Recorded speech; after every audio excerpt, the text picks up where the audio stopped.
Постојат повеќе причини кога зборуваме за ноќни будења на дечињата. Детето што не спие навечер, нема да спие добро преку ден. И затоа тие деца, и затоа тие бебиња, обично спиењето помеѓу 4 и 6 наутро им е многу испрекинато, имаат многу лесен сон, но тоа не значи дека на тоа дете не му треба сонот. Напротив, од овие неколку причини, дневниот ред и распоред е исклучително важен за вашето дете. Не постои дете на кое што не му е потребен сонот. Мора да има причина за непроспаните ноќи.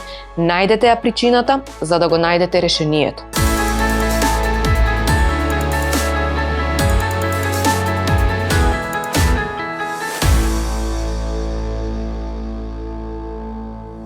Добре дојдовте во уште една епизода на подкастот Sleep and Grow.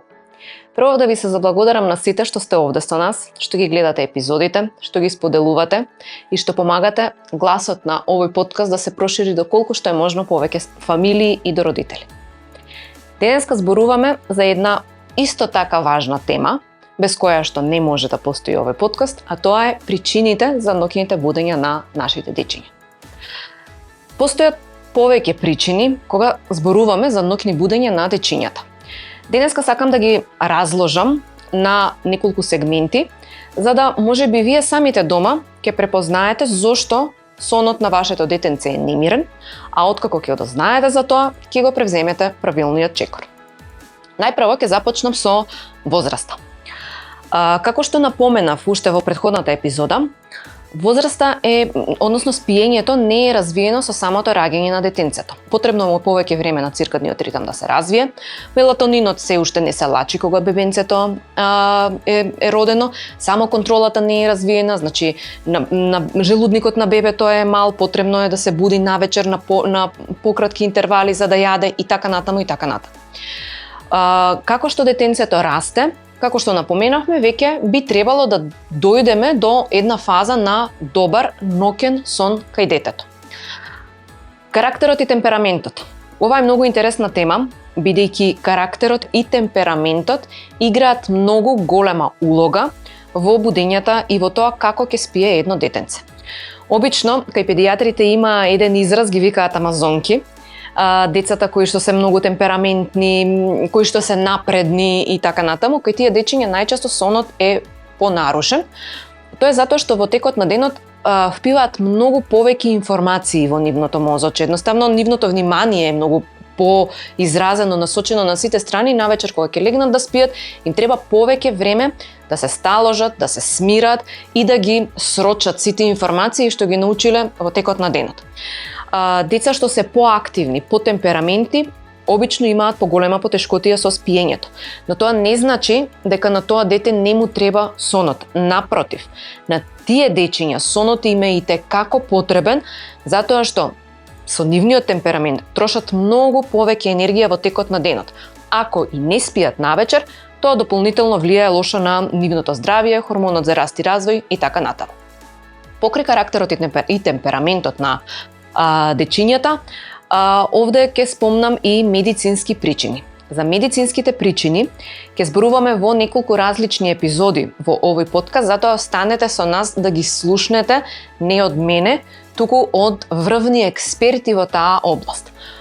Во меѓумедицинските причини една од работите што ќе ја спомнам е рефлуксот кај дечињата. Одредени деца се раѓаат со рефлукс.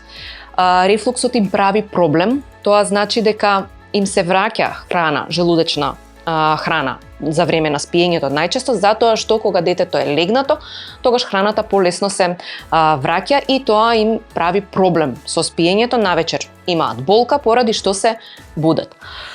Слип апнеа, обструктивна слип апнеа. Кај некои дечиња е развиена обструктивна слип апнеа. Родителите некогаш не знаат симптомите за слип апнеата и мислат дека честите ноќни будења, плачењето навечер е можеби поради некоја нивна навика. А всушност може да станува збор за слип апнеа. Неколку симптоми ќе ги напоменам овде накратко за слип апнеа, а во нашата епизода која што е специјализирана за тоа, ќе слушнете многу повеќе на таа тема. Би спомнала потење околу главата, може да биде знак за обструктивна слип апнеа. Испрекинато дишење во текот на ноќта. Што значи тоа? Тоа значи кога вашето дете спие, додека дише, одеднаш престанува дишењето неколку секунди, после неколку секунди веднаш повторно почнува да диша. Самото тоа може да ви биде знак дека, тоест голем знак дека има обструктивна слип апнеа, хрчење. Кај децата не мора да значи хрчење како кај возрастните, особено кај помалите, меѓутоа дишење со отворена уста, испуштање звуци преку устата за време на спиењето може да биде знак за некоја медицински проблем кој што вие не сте свесни. Ако го приметите тоа и доколку ги приметите овие симптоми, исклучително е важно да ги нагласите на вашиот педијатар, дури и да го снимате детето навечер како спие, за да му ја покажете снимката на вашиот педијатар, да знае како да ви помогне и да знае на што да ве насочи. Овде веќе ќе влезам во мојата сфера и во она што јас сите овие години ви помагам и во она што можам сега да ви помогнам повторно, да зборуваме за дневниот трети распоред на дечињата. Знаете дека во Доктор Гуднајт многу често зборувам колку е важен дневниот трети распоред, сега ќе го спомнам истото. Сонот на детето е тесно поврзан, односно зависи еден со друг. Дневниот сон е тесно поврзан со ноќниот сон. Детето што не спие навечер, нема да спие добро преку ден, односно ќе има кратки дремки, ќе одбива спиење и така натаму. Исто од друга страна, детето што не спие преку ден, што има кратки дремки, долги прозори на будност. Под прозор на будност мислам на времето во кое детето е будно од завршување на една дремка до почнување на друга дремка. Значи долги прозори на будност, кратки дремки, касно вечерно легнување прават проблем на ноќното спиење.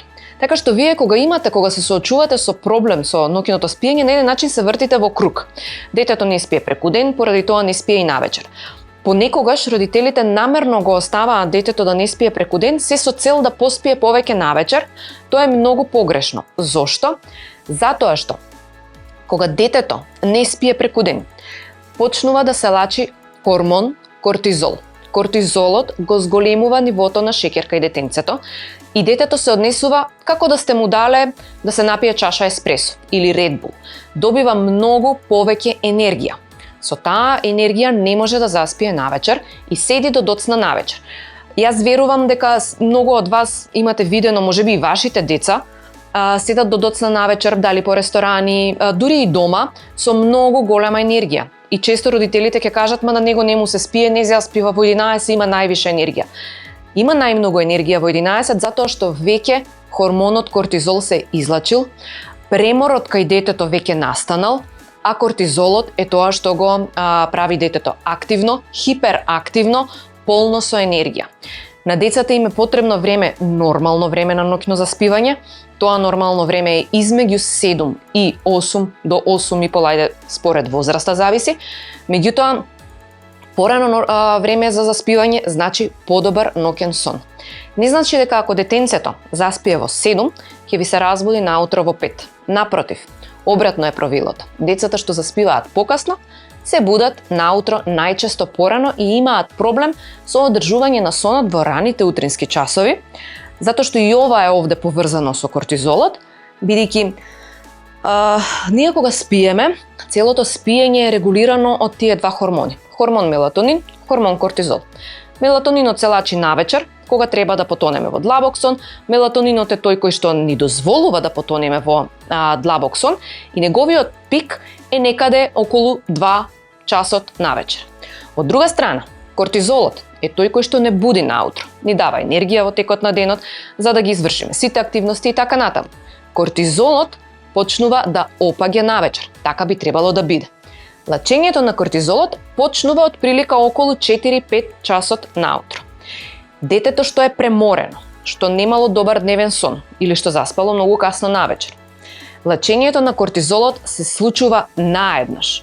И затоа тие деца и затоа тие бебиња обично спиењето помеѓу 4 и 6 наутро им е многу испрекинато, имаат многу лесен сон и овде ќе се сложат сите мајки кои што пример дојат или ги нишкаат своите бебиња дека измеѓу 4 и 6 најмногу треба да ги дојат, најмногу треба да ги нишкаат, бидејќи се будат на секој можен шум. Тоа е причина поради преморот кај детенцето. Од овие неколку причини дневниот ред и распоред е исклучително важен за вашето дете. Многу е важно да знаете колку дремки треба да има вашето дете според неговата возраст, според неговиот темперамент и карактер, но пред се според возраста и колкави прозори на будност треба да има. Еве една пример. Во првите 4 месеци, како што и кажа во првата епизода, во првите 4 месеци не можеме да го ставиме и не треба да го ставиме детето под стриктен режим на спиење. Затоа што дневните дремки не се развиени и не може да очекуваме дете од 2 месеци да има точен распоред на спиење и не треба. Она на што можеме да внимаваме во првите месеци е прозорите на будност. Обично во првите 3 месеци прозорот на будност е околу 1 до 1,5 час. Како што расте, измеѓу 4-тиот и 6-тиот месец, прозорот на будност е помеѓу 1,5 и 2 часа, веќе од 6-тиот месец гледаме малце постабилен дневен ред и распоред на детето и веќе можеме да работиме на проблемите со спиење. После 6-тиот месец, помеѓу 6 и 9 месеци, дечињата обично имаат 3 дремки. Првата и втората дремка се подолги, 1 до 1,5 час, и трета кратка дремка околу 30-40 минути. Измеѓу 8-тиот и 9-тиот месец настанува транзиција од 3 дремки кон 2. Во оваа транзиција ќе се соочите со денови во кои на детето му се многу 3 дремки, а малку 2 дремки. Тоа се само неколку дена, не се грижете, тоа е период кој што ќе помине. Кога ќе го надминете тој период, веќе доаѓа фаза каде што детенцето му се сосема доволни 2 дремки. Тоа е затоа што и детето веќе расте. Може да издржи подолго време будно во текот на денот, а без да се премори. Така помеѓу 10-тиот и 12-тиот месец имаме 2 дремки, од прилика во вкупно време траење и двете дремки се од околу 3 часа и ноќното спиење повторно го задржуваме до 8. Околу 12-тиот месец имаме мало кратење на должината на дремките и овој месец конкретно го спомнувам затоа што на 12-ти месец имаме еден голем скок во развој, во кој дечињата се однесуваат како воопшто да не им се спие и како да не им е потребна едната дремка. Најчесто тоа е поради самиот скок, а не поради тоа што навистина на детето не му е потребна. Затоа обидете се да ја задржите дремката барем до 15 месеци. Значи транзиција од 2 дремки на една настанува измеѓу 15 и 18 месеци. Тоа е период кога едната дремка ја исфрламе, тоа е првата, значи утринската дремка, и остануваме на втората попладневна дремка, која што останува и е во должина околу 2-2,5 часа препорачливо и е идеално да остане барем до 4 години кај детенцето, а ако се скрати порано, прво да се провери дали тоа влијае на ноќното спиење на детето, значи обично според нивната возраст не би требало да се скрати дремката порано, но ако детето ја исфрли, тоа значи дека треба да има 12 часа непрекинат ноќен сон, за да знаеме дека еве например на 3 години ја исфрлило дремката и тоа не влијае на неговиот развој. Ако се исфрли дремката порано, гледајте да му овозможите на детето околу 45 минути мирно време. Што значи тоа? Тоа значи да си игра со одредени коцки, како еве например што ги имаме овие овде од Baby Center, кои што може да ги најдете таму. Во Baby Center имате навистина многу производи кои што ќе ви помогнат во тоа 45 минути време без разлика на возраста.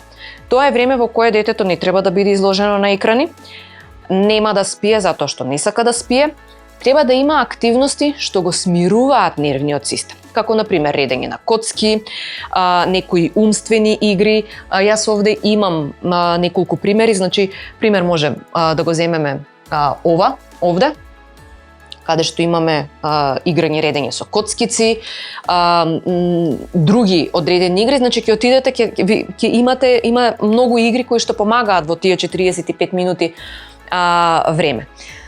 Така што не ги занемарувајте дремките. Дремките се исто толку важни колку што е важен ноќниот сон, но за да биде ноќниот сон добар. Од друга страна, не можеме ние со дремка да го вратиме ноќниот сон, односно да го надокнадиме тоа што детето го изгубило навечер. Скроз е различна структурата на спиењето навечер и преку ден. Важноста на сонот навечер е многу поразлична од дневниот во однос на регенерација на клетки, меморија, учење, хормонна раст и развој и така натаму. Така што ако детето не спие навечер, не можеме ние тоа да го надокнадиме со дневниот сон. Дневните дремки, како што ги спомнав, и дневниот разборот се исклучително важни за заспивањето на детенцето. Друга причина за чести ноќни будења кај детето е начинот на успивање. Начинот на успивање, зошто е толку важен? Ајде вака, замислете дека вие сте заспале на одредено место. Сте заспале во вашата спална соба. Во сред спиење, додека не се сеќавате, некој ве преместува во скроз друга, непозната просторија. Автоматски, вашиот мозок ќе добие сигнал дека нешто не е во ред и вие ќе се разбудите во текот на ноќта. Тоа им се случува на децата. Зошто е тоа така? Додека ние спиеме, поминуваме низ различни фази на спиење. Лесна фаза, длабока фаза и така натаму. При преод од една во друга рем фаза доваѓа до едно краткотрајно будење на кое што ние возрастните кои немаме проблем со спиењето не се сеќаваме. Меѓутоа не постои човек кој што спие 7-8 часа, 12 часа непрекинато без тоа краткотрајно будење. Тоа е нормален процес во спиењето. Децата кои што заспале во раце, заспале со доање, во количка или на било кој друг начин и сме ги спуштиле заспани во нивното креветче, на тој краткотраен преод од една во друга рем фаза се будат и бараат повторно помош за да презаспиат. Вашето дете кое што се буди навечер не е размазено, нема некој друг проблем, едноставно ја бара повторно помошта за да презаспие. Токму затоа е важно да ги научиме да заспиваат во нивна средина, да заспиваат во нивно кревече на еден начин како што заспиваме ние возрастните.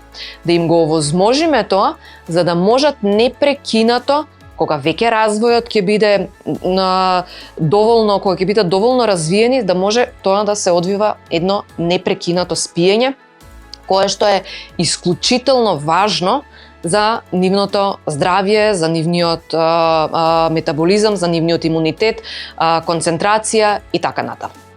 Покрај начинот на успивање, овде се скоковите во развој и регресиите. Кога детето е во скок во развој, нормално е да се буди почесто навечер. Зошто е тоа така? Затоа што во тој момент се случува многу голем процес во мозочето на детето.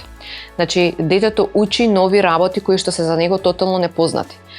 Во тој момент, обично навечер во ноќта детето поминува подолг временски период во лесната фаза и поради тоа и многу полесно се буди.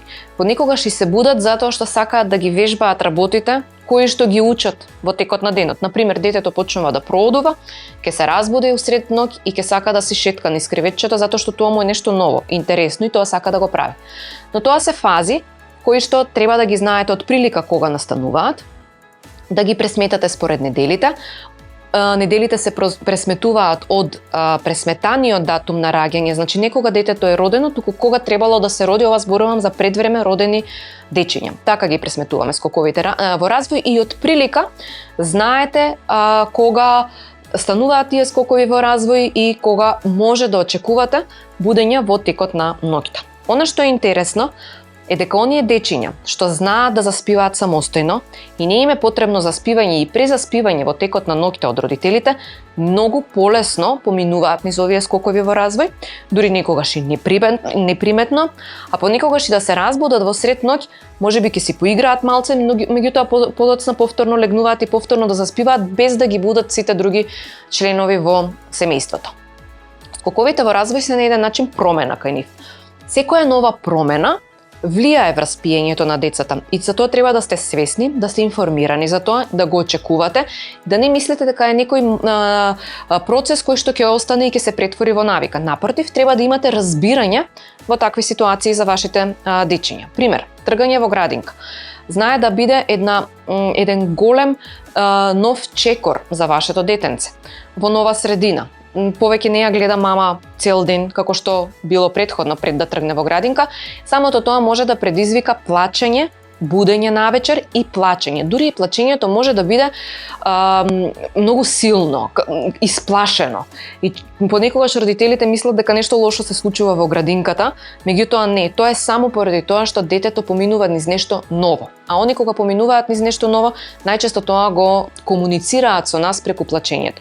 Тоа е фаза која што ќе помине. Кога детето ќе се разбуди така растревожено и сплашено, важно е да реагирате на него, да му ја дадете поддршката, за да може колку полесно да помине целиот тој процес на привикнување во градинката. Овде би ги спомнала ноќните терори и кошмарите. Значи, постои разлика помеѓу кошмар и ноќен терор. Кошмарот е кога детенцето ќе се разбуди исплашено. Дали гледало некои цртани страшни, било која е причина, ќе се разбуди исплашено, плаче, родителот доаѓа до него, го смирува, детето се смирува лесно и лесно заспива. Од друга страна, теророт се случува во ситуации во кои што детето ќе се разбуди, плаче, премногу исплашено, меѓутоа не реагира на смирувањето на родителот. Не само што не реагира, кога родителот ќе му се приближи, ќе го земе во раце, детето е уште по-нервозно, го бутка родителот, вришти, не сака да се смири и целиот тој процес на плачење се провлекува. Важно е да ја препознаете разликата, значи во кошмарот детето реагира на вас, во теророт детето не реагира на вас, бидејќи овде е важна реакцијата, што вие ќе направите и како вие ќе изреагирате за да го смирите детето. Во кошмар треба веднаш да го смирите и да му помогнете да прозборите со него и утредента детето ќе се сеќава на кошмарот. Во ноќен терор гледајте вашата реакција да биде минимална. Бидете покрај него за да не се повреди, но не реагирајте со зборување, не го земете во раце да го нишкате, затоа што колку повеќе реагирате, толку подолго трае епизодата на теророт. Обично трае 5 до 15 минути и утре дента тие деца воопшто не се сеќаваат на терорите и вие како родител не треба да ги разговарате со нив, односно не треба да ги прашувате зошто се разбудиле и која е причината. Ако ноќните терори се случуваат еднаш неделно во период од 1 месец, потребно е да побарате стручна помош. Прво кажете на вашиот педијатар, па потоцна ако треба и со детски психолог или детски психијатар, за да се види причината поради која што се случуваат тие ноќни терори. Јас се надевам дека сите овие информации ќе ви бидат корисни на вас сите. Ќе се потрудам и понатаму да разговараме на теми кои што знам низ годините се провлекуваат и ви интересираат и често прашувате, имате прашања за овие теми, така ќе ги правиме и сите емисии на теми кои што вас, родителите, ве интересираат. Една порака би сакала да кажам повторно до сите родители: не постои дете на кое што не му е потребен сонот. Не постои дете кое што ете такво е, оно не сака да спие. Мора да има причина за непроспаните ноќи. Најдете ја причината за да го најдете решението. Дете кое што не спие навечер, значи дека и неговата мајка не спи, неговиот татко не спи. Значи дека е нарушено функционирањето во целото семејство. Сонот, здравиот сон, квалитетниот сон е исклучително важен за функционирање на сите во семејството, на млади, на стари, на деца, на сите. Не го заборавајте тоа, не ја заборавајте важноста на здравиот сон, потрудете се секој од вас да има здрав сон, едноставно ставете приоритет на добриот и квалитетен сон. Ви благодарам сите што не слушавте, споделете ја и оваа емисија со сите родители на кои што им е потребна, да го прошириме гласот на нашиот подкаст до што е можно повеќе родители.